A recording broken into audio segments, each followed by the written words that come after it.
Hi guys, welcome to the Rookie Reader. So I had so much filming my last reading vlog where I read 4 out of the top 6 best books of 2023 according to Goodreads in the category of mystery thriller. So if you haven't seen that video, you should definitely check it out. But in this video, I'm going to do the same thing with a new category.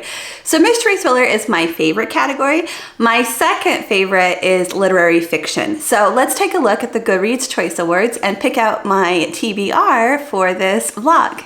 Okay, so I already see that Yellowface won the best book of the year for fiction. And I've read Yellowface and absolutely loved it. 5-star book.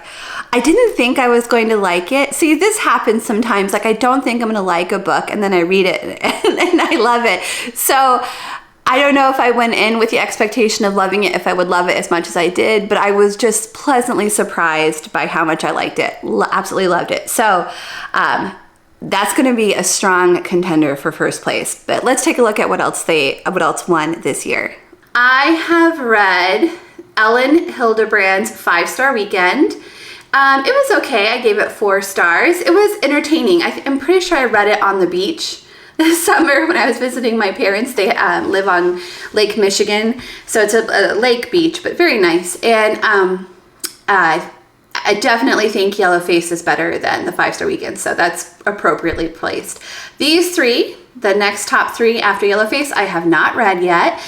So we have Hello Beautiful by Ann Napolitano, and then we have The Wishing Game by Meg Schaefer, Tom Lake by Ann Patchett, and then I read the 5-Star Weekend, and then next would be Jojo Moyes' Someone Else's Shoes. So I'm definitely going to read these 4. I actually have a hard copy of this book, and that is because I got it at one of those little free libraries. So I was so excited. Not only is it a printed book, but it's hardcover. I was like, wow, what a great find. So I don't have to buy this. It is a little bit difficult for me to see text. I have bifocals, but that's why I prefer to read on my Kindle usually, because I can make it as big as I need to make it. But I will enjoy reading this. I miss the feel of books in my hand. But I've always loved reading hardcover books, so I've always been a little weird that way. So this is cool. Right now, Hello Beautiful is only $2.99 on Kindle, so that's awesome. And let's check out The Wishing Game is also only $2.99 on Kindle. So I also want to read this one. I've heard really good things about it. Is it Maymay by Jessica George? And I believe, let's check it out. Yes, it is free on Kindle Unlimited. This is awesome. So I get to read all of those books for like $6. Because this one was free. Maymay is free. Tom Lake is actually going to be free for me, well, because I have Audible, so it'll be my free book for this month. And then the other 2 were $2.99 a piece. Quick check-in. So I have started Tom Lake, and I'm a quarter of the way through. I'm listening to it while I work in my office, and have to say I'm pretty bored at this point. I'm so sorry to say that, because I know that so many people love this book. But then again, I'm only a quarter of the way through. Maybe it's going to get better. So I'll check back in when I'm halfway through the book and let you know how I'm feeling at that point. Hi guys, so I want to give you an update on where I am with Tom Lake, but before I do that, I want to tell you about Yellowface, because I think I mentioned in the last clip that I had read it, I loved it. It was the winner for this year for the category of best fiction of the year, and I loved it. It was a 5-star, but I didn't tell you anything else about it. So let me explain to you kind of the premise of the book. In case you don't know, you probably have heard by now, but Yellowface is by R.F. Kuang, and it is a story about 2 writers, and one writer is named Athena, and Athena has Asian heritage cultural background, and then the other is June, and June is Caucasian. So they go to college, the same college at the same time, and when they graduate, they both write books. Athena is very successful, and June has not had any success at all. So they continue to stay friends, but they're more like like June is friends with her, but she doesn't really like her. It's like a frenemy kind of situation. And June just happens to be at Athena's apartment the night that Athena unexpectedly passes away. And while June is there, she decides to steal Athena's last manuscript. So she steals the manuscript, which is just awful in itself already, that she's going to steal this book and claim it as her own. But then on top of that, her editors, or was it her editors or her publishers? I think it was her editors felt like they thought that she was Asian. And when they find out that she's not, that June is not Asian, that she's Caucasian, they kind of build this persona where they don't say that she's Asian, but they change her name from June to Juniper Song. Juniper is her real name, but she always goes by June, and Song is her middle name. So like they know what they're doing. They know they're making her seem like she probably has some kind of Asian like background. So anyways, this book is so good. It's about deception, it's about the book industry, it's about how things are promoted, how society sees things, how we see ourselves. It is so good. I didn't think I would like this. Like, I don't know why I didn't think I would like this book, but I loved it. It was an excellent book and I highly recommend it. Okay, so now let's talk about Tom Lake. So Tom Lake, when I came to you last time, I think I said I was not enjoying it, and it is getting a little bit better now. I'm a little bit over the 25% mark. I'm about 30% way through the book, and the first part of the book where I came and talked to you earlier, what had happened at that point is there is this retired actress who is living on a cherry farm with her husband, who is a cherry farmer, and her 3 adult-aged daughters are home during the pandemic. I believe one is out of college and 2 are in college, but they've all come back to the farm to be there during the pandemic. And they're all working on the farm together because they can't get other workers to come to the farm at this time. So they're working together to keep the farm going, and they want their mom to finally share the story of when she was an actress when she was younger, and this great love affair that she had with a very famous actor. So her name is Laura, the mom, Laura, Laura without the U, and the famous actor is Peter Duke. So it's about the story. They want her to tell the story of how she met Peter Duke and, basically the whole love story. And when I came to you before, I hadn't got to the part of the book where Peter Duke had been introduced, and she hadn't even made it to Tom Lake yet. Tom Lake is the place where she and Peter Duke met. It is the little town in Michigan where they were doing like a summer play. I think that the play was Our Town. I think it's not important.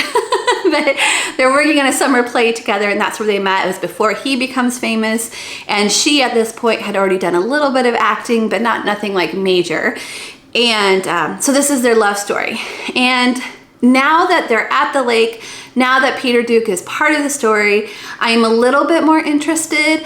But the thing is like, I want to know more how she ended up with her husband, and how does she feel about her husband? I mean, she has 3 kids with her husband, and she's obviously been with her husband for a long time because their daughters are adults. Like, I want to know how she got, I don't know if the book is going to take us there, but that's what I'm more interested in, more than this brief love affair that she had with a famous man at one point in time. But we'll see. I'm going to keep going. And now there's actually a few other characters that have been thrown in the mix that are making the story more interesting as well. So I'm going to keep going with that. I have also started reading Hello Beautiful by Ann Napolitano, and I have been loving this book since like the first page. So I'm actually reading this one instead of listening to it. I'm listening to Tom Lake. I'm reading Hello Beautiful. So I'm 25% of the way through Hello Beautiful, and I feel like so much has happened at this point already. And I don't want to spoil anything for you guys, but I also want to share some information with you to let you know what the book's about and everything. So So I'm gonna do that, and I'm gonna try not to spoil too much. Like I said, I'm only 25% of the way through, and already so much has happened. But we start with this man, or a young boy, William Waters, and so shortly after he was born, his young sister passes away, and his parents are grieving so terribly over this loss of their first child that they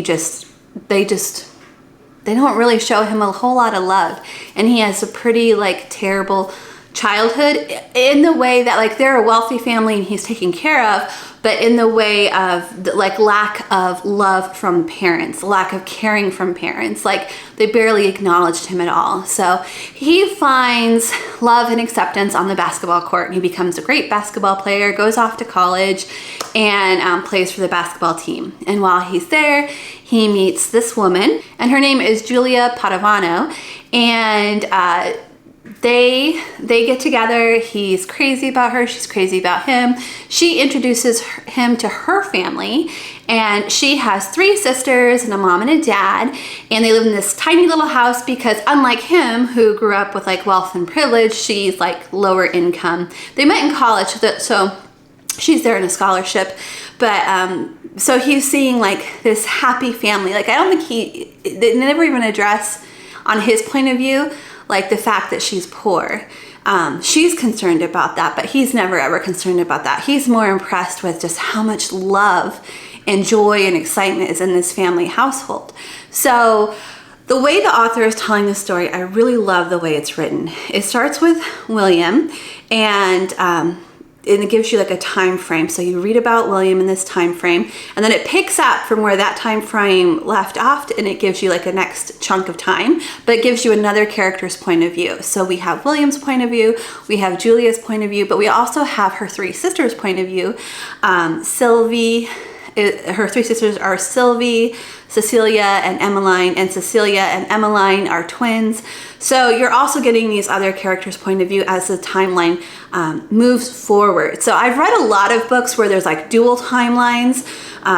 So you're getting parts of the story at different points in history, but this is different.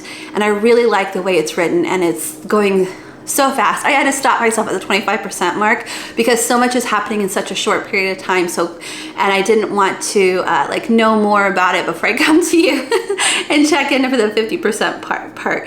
So that's where we are right now. William and Julia have gotten married. He's joined this family and he's happy.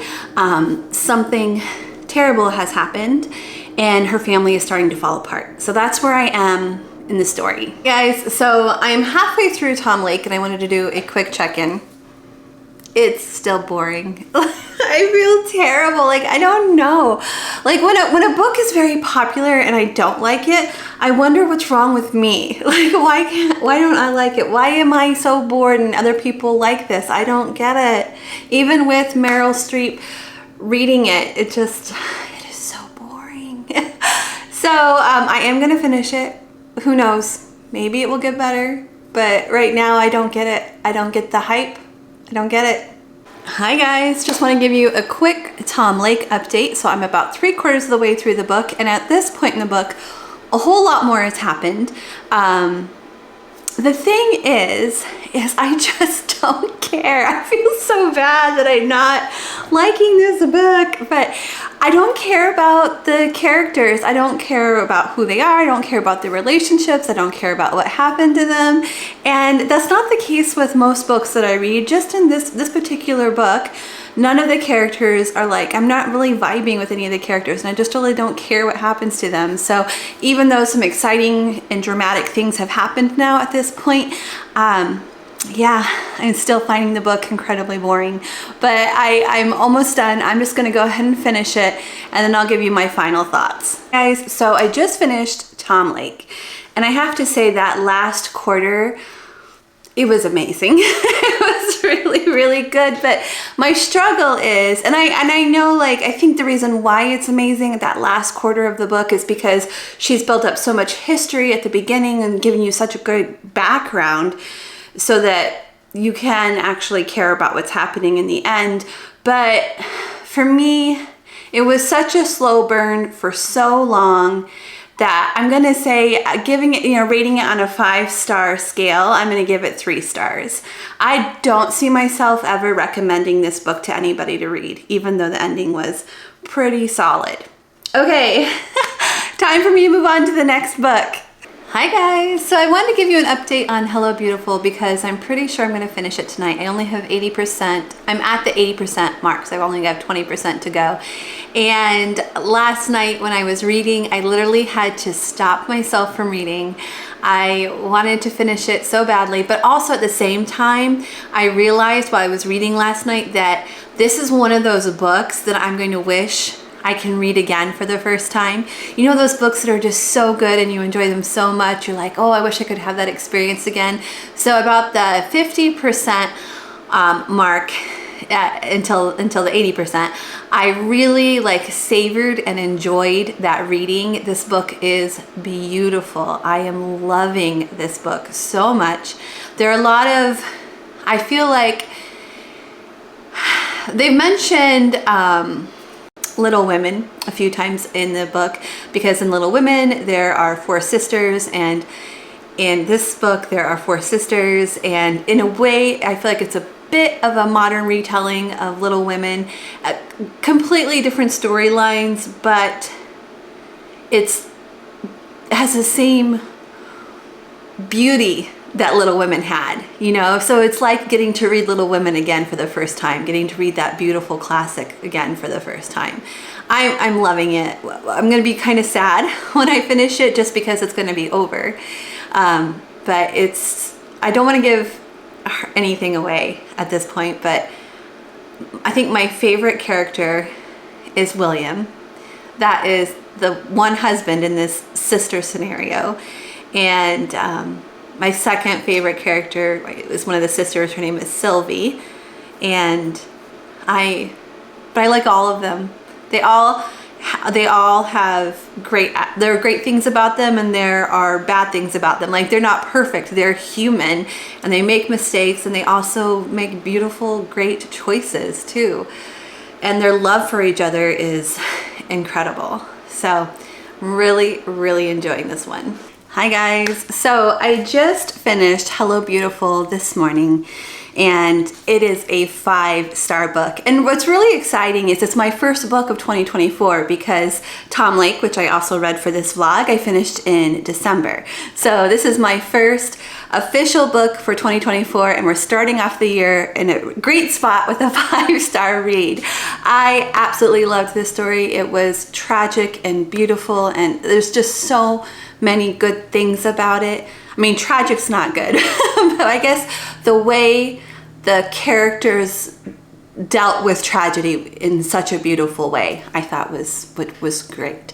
But anyways, that book is done, and I have started the book Mame by Jessica George. I went ahead and I jumped ahead. That's in the group of the top 8 best books. Here, let me just show you. So here are the top 8 best fiction books for 2023 according to Goodreads. I've read Yellowface, I've read Tom Lake, I read Hello Beautiful, I read The 5-Star Weekend. I don't think I've talked about that yet in this vlog. And I went ahead and went over here because it came up in my library as available as an audiobook. So I'm currently listening to that, and I actually started yesterday, and it was a long work day for me, so I actually got 3/4 of the way through the book, and I never stopped to check in with you guys. So let me tell you about this book. It is a story of a young woman named Maddie who lives in London. Maddie, I think, is in her early 20s, maybe 25, 24, somewhere in that range, and her parents are originally from Ghana.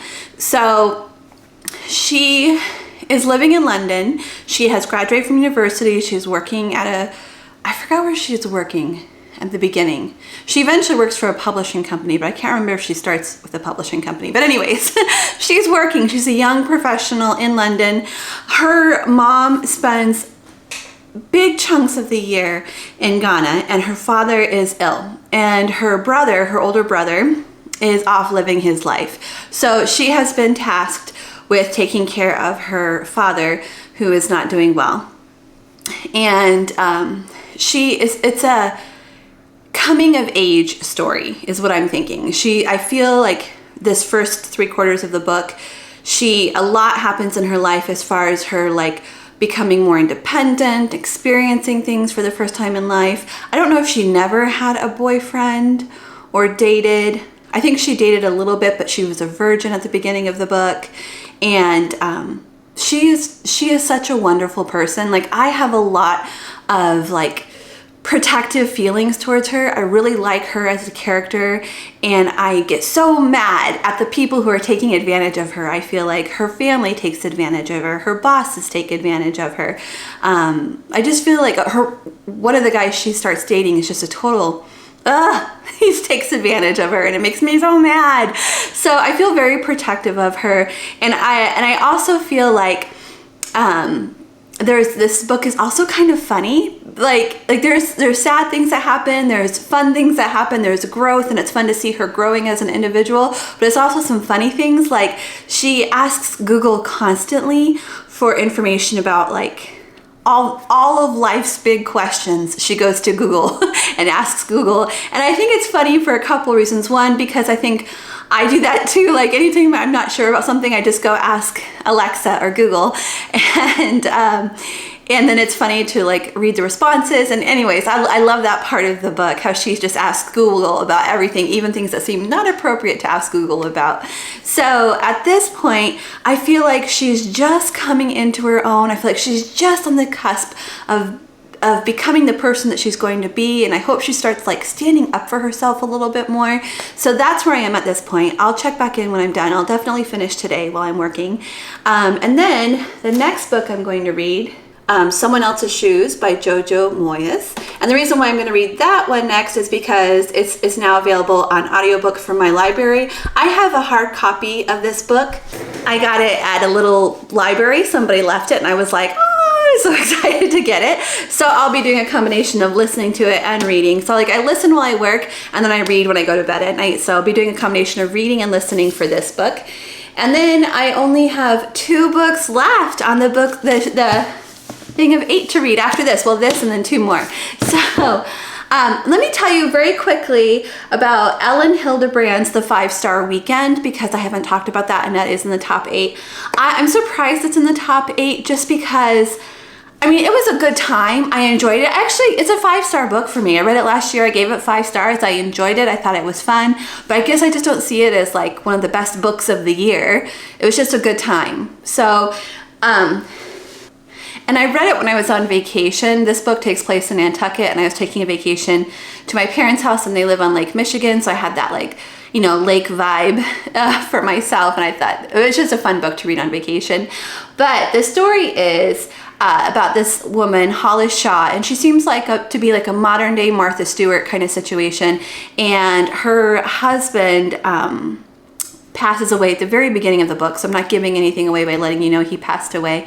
So she's dealing with this tragic loss of her husband, and she decides to do this 5-star weekend with 5 friends from different like points in her life. So like her best friend from high school, her best friend from college, her best friend as a young professional. I'm trying to remember all the characters. And then there's like a new person who's like one of her followers who comments all the time, and she's become friends with them because they're so involved with her life now, like her online life now. And I can't remember who the other one was. But like I said, so all these women will come together at her Nantucket home, and she's going to provide for them a 5-star weekend. And some of the women already know each other. Some of the women don't like each other. So it's, you know, there's different conflicts happening there. And it was a very submersive experience, because this author does such a good job of talking about the music that they're playing, the food that they're eating, the describing the scenery, and I really like that about her books. This is the second book I read by her this past year. So like I said, it's just a good time book. It's just, I really enjoyed the book. It was just fun. But I guess I didn't see it as one of the like top books of the year, so I was surprised that it made it so high on the list. Hey guys, so I just finished Mommy, and I wanted to give you my final thoughts on the book. It was okay. It entertaining. You know, it was about this personal growth, that journey that she was on. And personally, it was hard for me to identify with her just because she's in a totally different place in her life. I'm 46 and she's 24, 25, just starting life, just starting dating. And I had a hard time relating to what she was going through. And then on top of that, I felt like the changes that she did make, she did make changes, I felt like they were kind of subtle. There weren't like big, huge changes happening. I don't know, that's just the way I felt. It was okay. It was an okay book. I'm gonna say it's right up there with Tom Lake. They're like right on par, so about 3 stars. So far, we got 2 3 stars and 1 5 star. So let's keep going.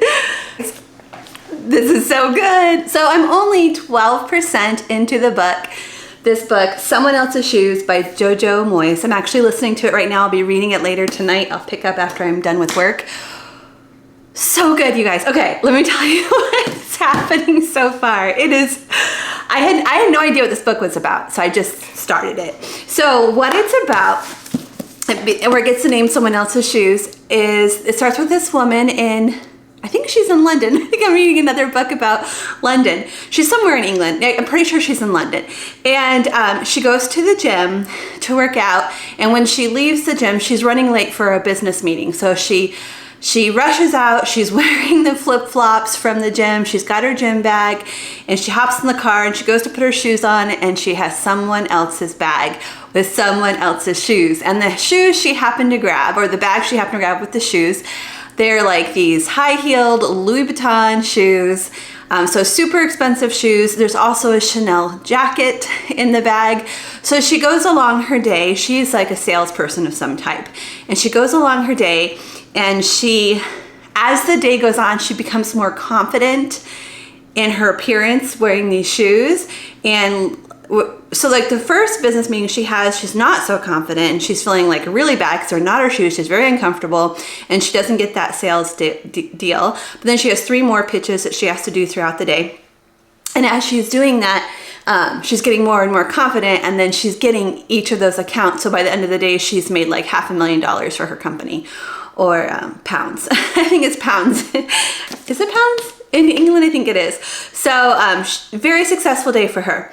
The other lady happens to be an American who is visiting London, and she is a jerk. She's just a terrible human being. So she gets the wrong shoes, and of this like working class, hardworking woman. And I'm not even gonna tell you like all the bad stuff that happens to the American. Like it's so funny. Like I'm sorry. The reason why it's funny is because she's such a jerk, and I feel like everything that's happening to her is totally deserved. Like she is getting what she deserves. She is a bad person, and so I'm finding like these bad things happening to her kind of funny, which I don't know, maybe it makes me a bad person, but I'm really enjoying it. Like I said, 12% in, I'm already like, this is such a good book. Okay, time for quarter of the way check-in for Someone Else's Shoes. So the lady, the American who's a bit of a jerk, her name is Nisha. And even though she hasn't like learned anything yet, like she's still being a jerk, she still thinks she's better than everybody. I am feeling a little sorry for her at this point. Like things are just really, really bad for her right now. So we'll see how I feel about her as the book goes on.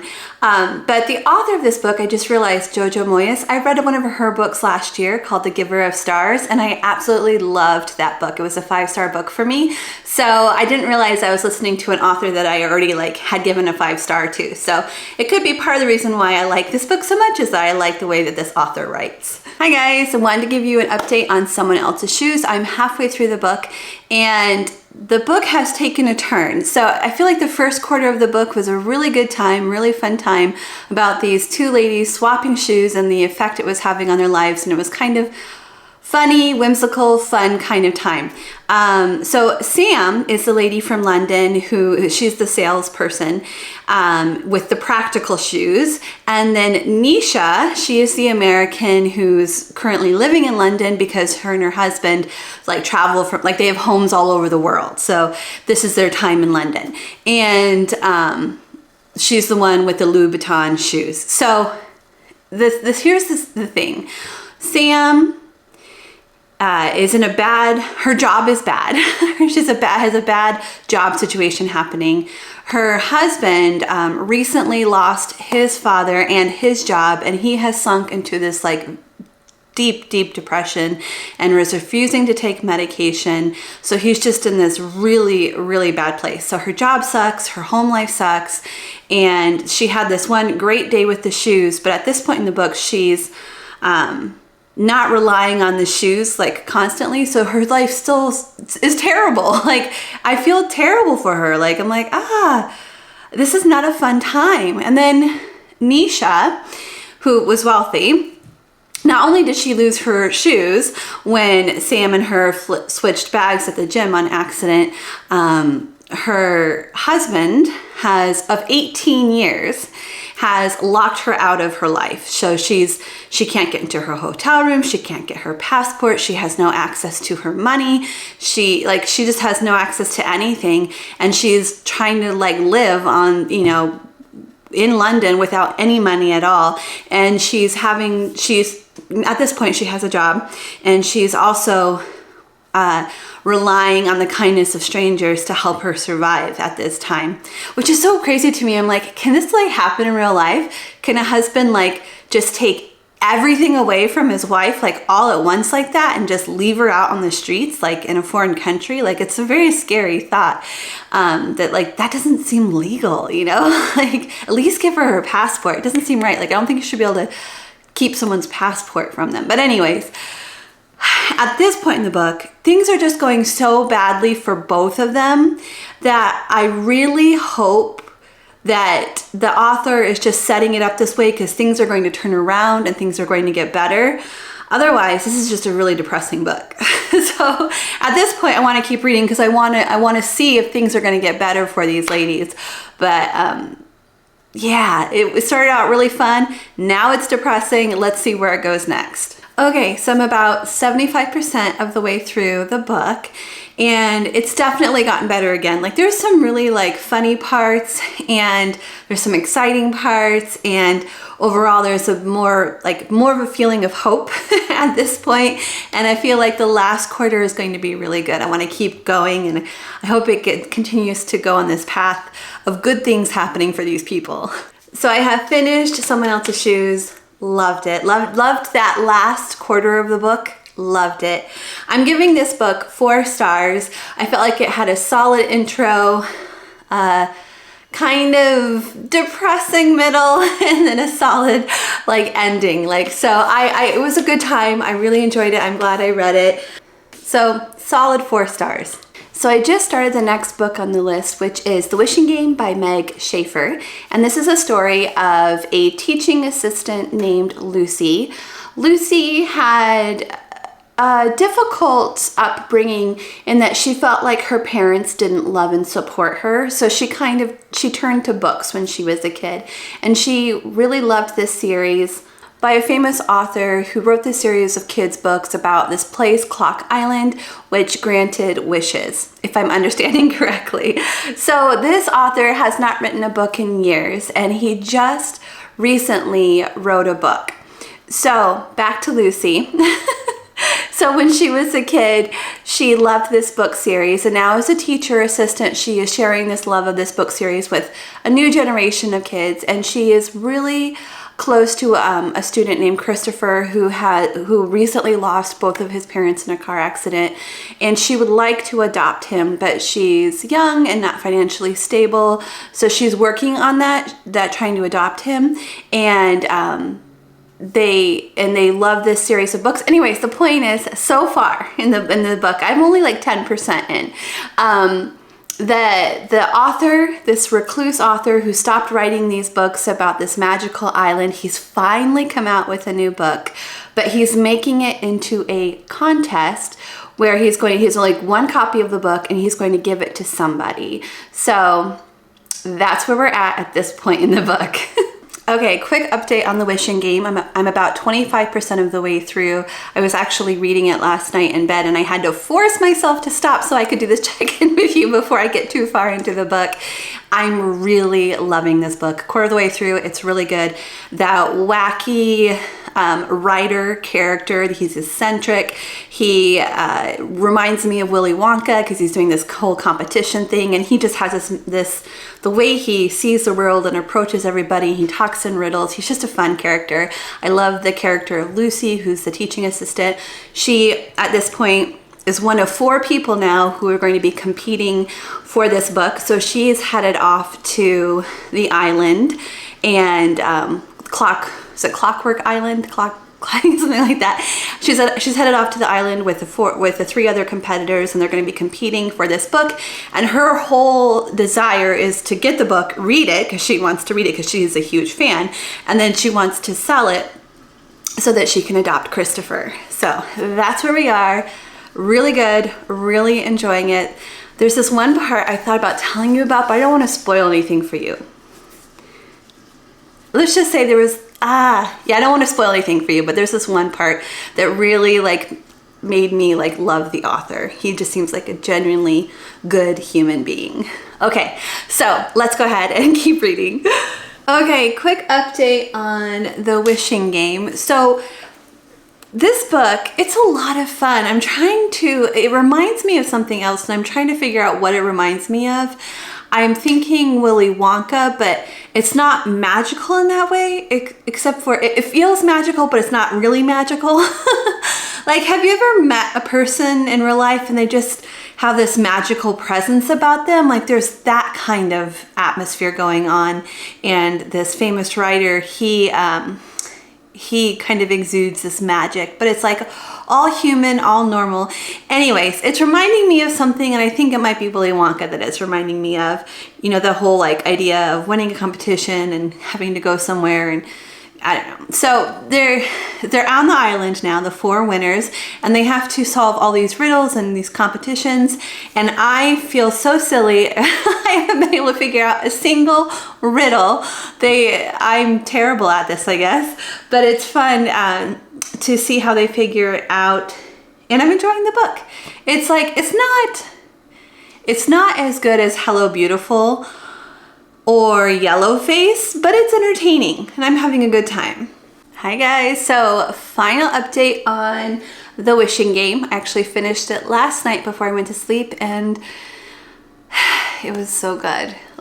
I almost wanted to cry at parts, not because of how sad it was or anything like that, but just because of how beautiful it was. It almost brought me to tears. It was so beautiful. I loved the ending. It's definitely not a retelling, but a modern take on Charlie and the Chocolate Factory, for adults versus kids, because the people participating in this event were adults. It was so good. So I'm giving it 5 stars, and I'm gonna stop here. Let me show you which books I was able to read. Okay, so out of the top 8, I read 7. The only book I haven't read in this grouping here is The Invisible Hour by Alice Hoffman. I am 22 on the waiting list with my public library for the audiobook. And I don't know where I'm at for the digital book. I'm on my waiting list for both of those with the public library. I'm trying not to spend too much money on books. I'm trying to go through the public library. So not including this one, I read all of these. Let's put them in order from what I think should be 1st place all the way to 8th place. And just to be clear, 8th place is still a good book. Well, actually, we're going to do 7th place because I only read 7 of the 8 books. So, number 1 spot, I'm going to stick with Yellowface. That actually won Best Contemporary Fiction Book of 2023, and I agree with that. I think that should stay in the 1st place slot. 2nd place is Hello Beautiful. I loved this book so much, you guys. So that's second place. And then third place is The Wishing Game. And then fourth place is The 5-Star Weekend. Fifth place is Someone Else's Shoes. And sixth place is Ma Ame. And in seventh place, and I'd probably, like I said, it's probably a very unpopular opinion, but seventh place for me would be Tom Lake. I just found that book to be so boring, except for the last part of it, but the first part wasn't worth it. It was so boring. Okay, that's it for this video. I'm trying to decide on my next category that I want to do. I think I want to do something fun. So I'm thinking either romance or romantasy or fantasy or something like that. So I hope you guys will come back next time. Thank you so much for watching. If you enjoyed today's video, please give it a thumbs up and I'll see you all again next time. Bye everyone.